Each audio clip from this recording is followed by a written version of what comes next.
Assalamualaikum warahmatullahi wabarakatuh.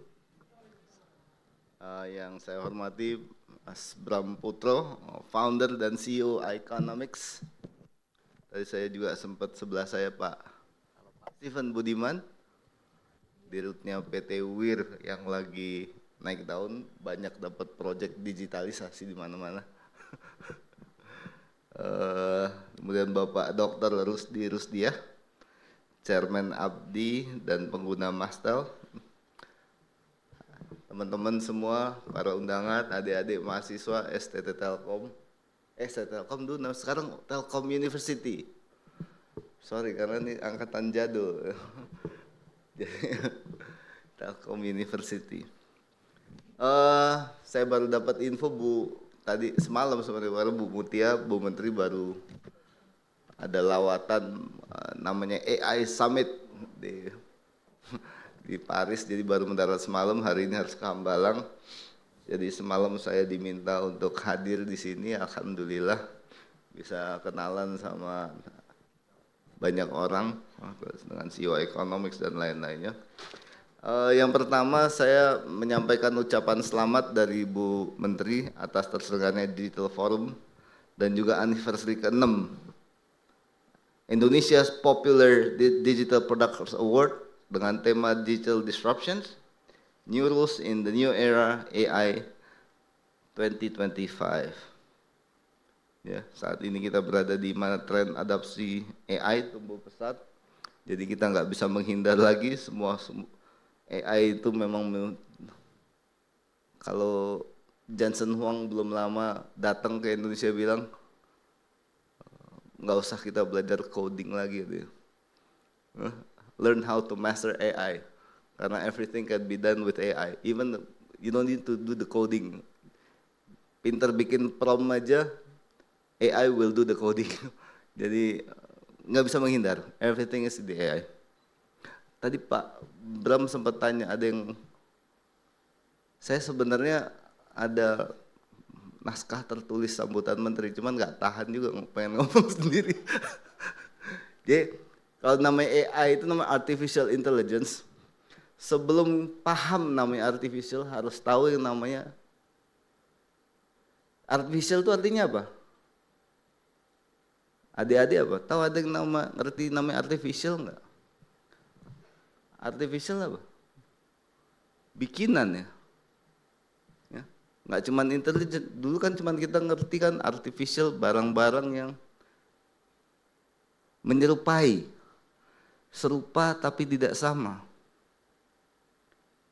Biasanya itu reflecting mana? Artificial.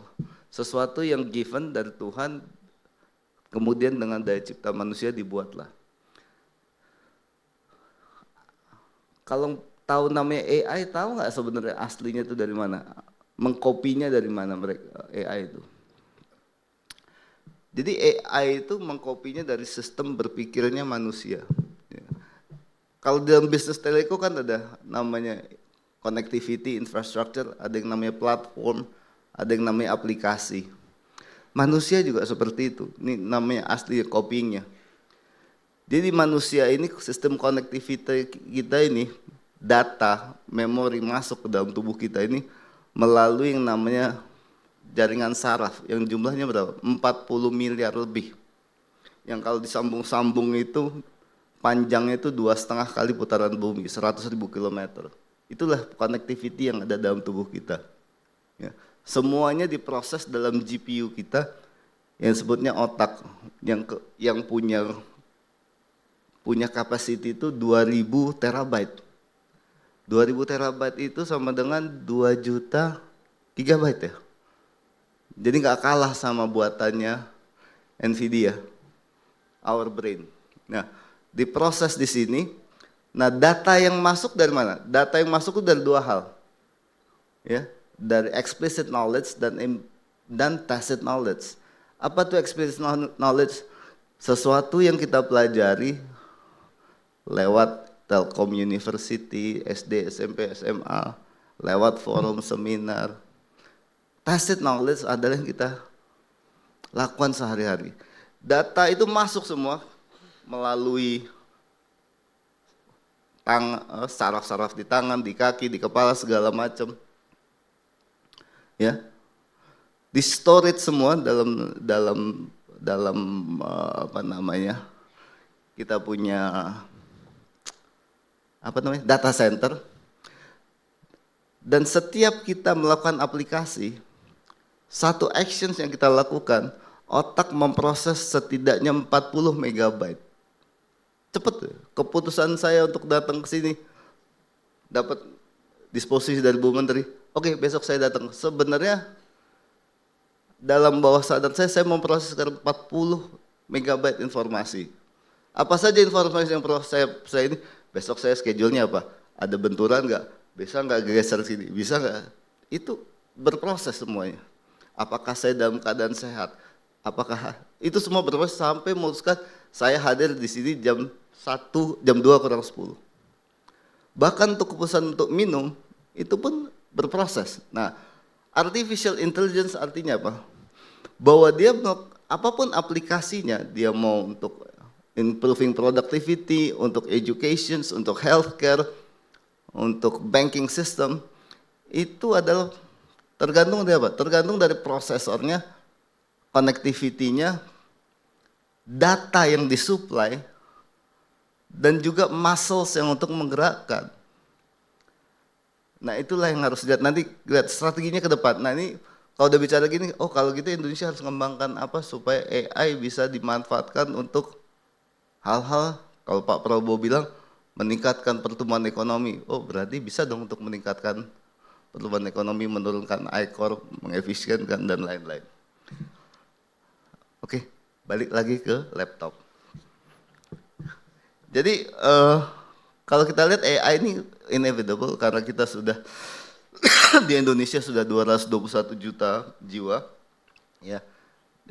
Indonesia juga menempati ranking 10 besar dunia penggunaan ChatGPT.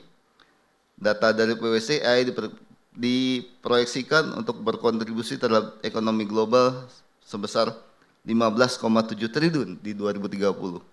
Di Indonesia 366 miliar US. Apakah ini akan terjadi atau tidak? Tergantung teman-teman yang bergerak di digital economy. Nah, sorry. Jadi sudah selayaknya Kementerian Komdigi menaruh perhatian besar terhadap perkembangan AI dan berusaha agar Republik Indonesia ini masyarakatnya memiliki tingkat kesiapan untuk adopting this new technology ini lebih baik dibanding negara lain. Setelah melakukan assessment untuk memberikan petunjuk awal langkah-langkah yang harus disiapkan oleh kementerian agar AI bisa berkembang di Indonesia. Ya, memang saya udah bilang tadi AI itu membuka peluang banyak, meningkatkan productivity, mampu juga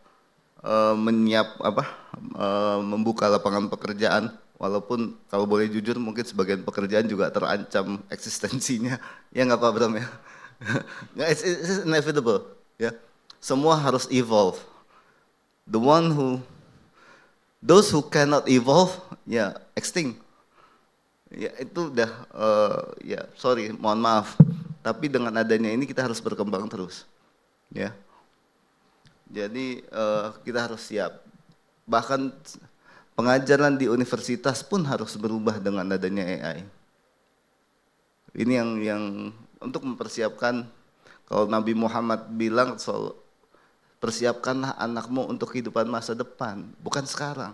Sekarang itu kehidupanmu. Jadi nanti bilang sama guru-gurunya, tolong persiapkan kami untuk kehidupan masa depan. Kayak AI is coming. AI is snowballing, akan semakin besar dan besar. Saya sampaikan tadi ya beberapa potensinya agak lompat-lompat, tapi it's okay. Yang penting ngerti. Pemanfaatan AI lebih dikombinasikan dengan teknologi baru seperti IoT.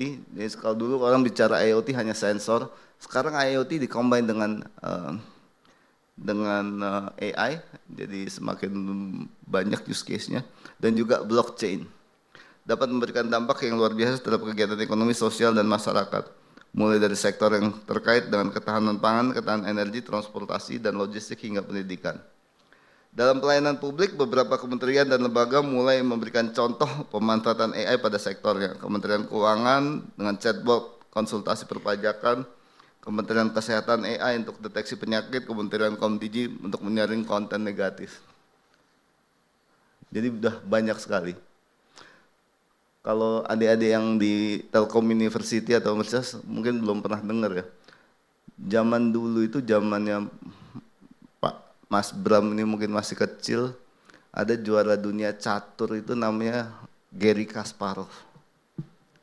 Nah, dia yang pertama kali bertarung melawan artificial intelligence dalam pertarungan catur namanya Deep Blue ya Pak. Ya. Dan 40 tahun yang lalu manusia udah kalah main caturnya, apalagi sekarang ya. Nah ini use cases semakin berkembang, jadi ready or not, we have to prepare.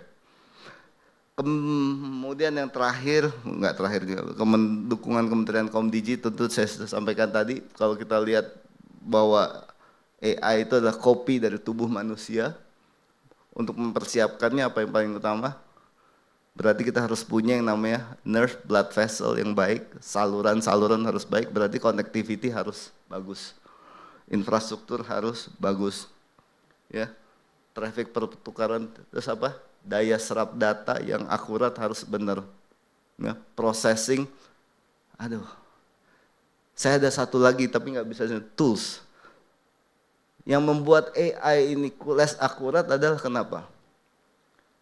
Karena data yang masuk tidak kredibel, sama seperti manusia. Manusia kenapa sering bertindak salah? Karena sortasi datanya yang salah, bukan processing yang salah. Karena sortasi datanya yang salah, misalnya, mohon maaf ya, kelihatannya kalau orang suka tripping itu cool gitu, nah, kan sortasi datanya yang salah, sehingga processingnya mengatakan dia, nah sama. Jadi AI itu pun sortasi datanya yang penting karena akurasinya nanti di processingnya juga akan mengakibatkan ke sesuatu yang salah. Jadi trafik perputaran data melalui infrastruktur tentunya perlu dikawal dengan keamanan jaringan, namun tidak kalah pentingnya tata kelola data, bagaimana data tersebar berbagai instansi negara maupun data yang diperoleh oleh swasta atau swadaya dapat dimaksimalkan dan diramu oleh AI untuk menghasilkan berbagai solusi, terlebih untuk permasalahan yang menyangkut orang banyak seperti data bahan pangan, padatan lalu lintas, keamanan lingkungan, perubahan cuaca ekstrim, dan sebagainya.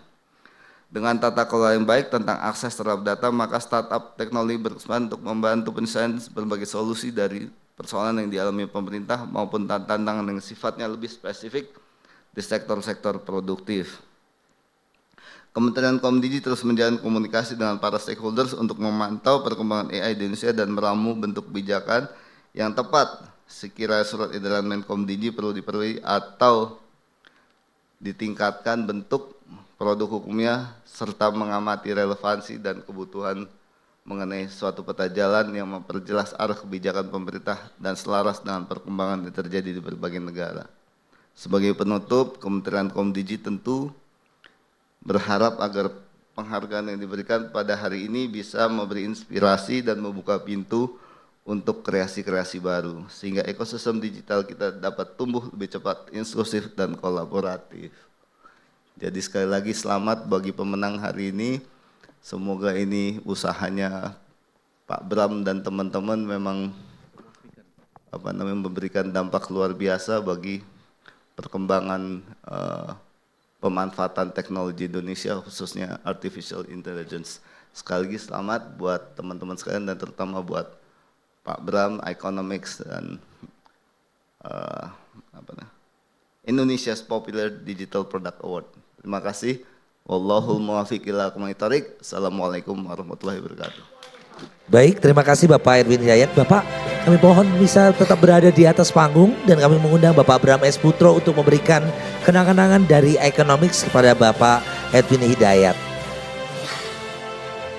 Ya, baik Bapak Ibu hadirin, kita akan sama-sama menyaksikan. Inilah dia penyerahan untuk token of appreciation dari Bapak Bram ke Pak Edwin. Ini sebagai bentuk apresiasi tentunya dari The Economics untuk Bapak Edwin yang tadi sudah memberikan pengantar mengenai apa yang nanti akan kita bahas lebih lanjut di Betul sesi-sesi berikutnya. Baik, ya boleh diabadikan dulu momen yang luar biasa ini. Oke, 3, 2, 1. Baik, terima kasih.